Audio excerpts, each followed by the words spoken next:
speech, Jeff. We still got some free speech going? Oh yeah, most definitely, man. All right. What's happening, people? How you doing? My name is Max Parthas. What up? I'm here from Columbia, South Carolina. I'm originally born in New Jersey. When I came in here today, I asked Jeff a question a little while ago. I was like, Jeff, when was the last time you had a slavery abolitionist on your stage? And he looked at me like, man, since 2014, we ain't ever had no slavery abolitionists up in here. Guess what? Now you do. Today we deal with modern day slavery, and I know it sounds like some conspiracy theorists, but I've been doing this for most of my life, going across the country talking to people about abolitionism and using poetry while I do that. We have a nation that has 2.4 million people in prison. It's the largest prison population in the history of the world. Over 1 million children are arrested every year. 600,000 go in and out of the prisons over and over again, year after year.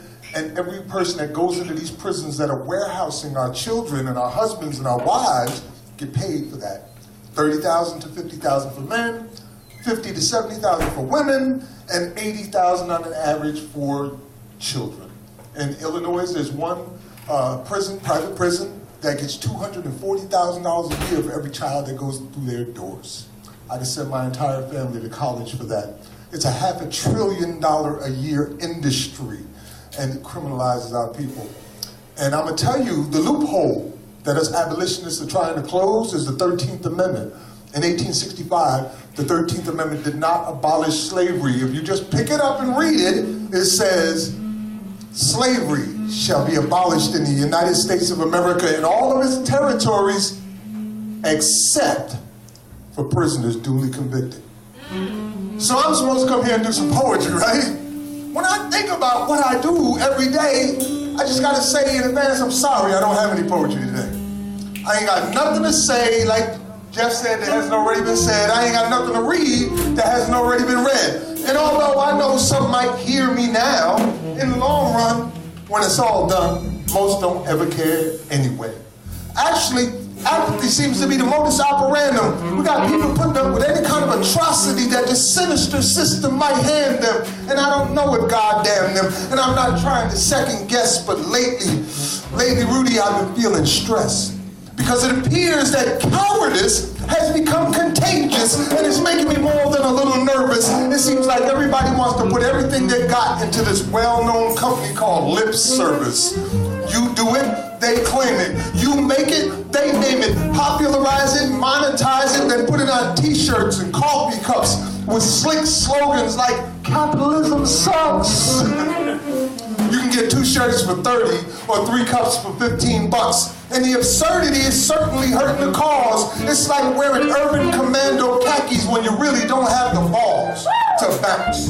And we should all denounce them, but we don't dare unless it affects the integrity of our necks or our next paychecks. We really don't care. So what poetry could I possibly read that could probably lead to compassion or action? I feel like a fool even fucking asking, so no, I don't have any poetry today. I ain't got nothing to say that hasn't already been said. I ain't got nothing to read that hasn't already been read. I ain't got no cute quotes to make you run out of the lizard loud screaming, that's all I can stand, I can't take it no more. You will take it like a whore and beg for more. Come on, folks, let's be truthful. We take it up the ass every day with no mercy, no grease, no compassion. Fools are always fruitful.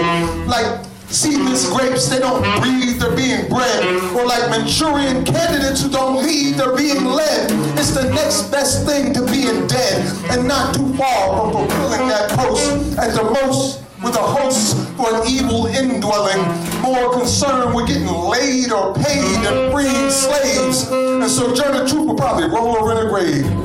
Harriet Tubman might be ashamed to be associated with the likes of types of people we become. Odds are she might even regret freeing just one, when centuries later we will re-enslave our own daughters and sons. And for what? An iPod, cell phone, PlayStation, value menu, burger. We really should be freedom fighters, but instead we become accomplices to murder. So no, Max ain't got no poetry today. Ain't got nothing to say that hasn't already been said. Ain't got nothing to read that hasn't already been read, but that's all right. We standing here in your first ever slavery abolitionist here at the Lizard Lounge tonight. Peace.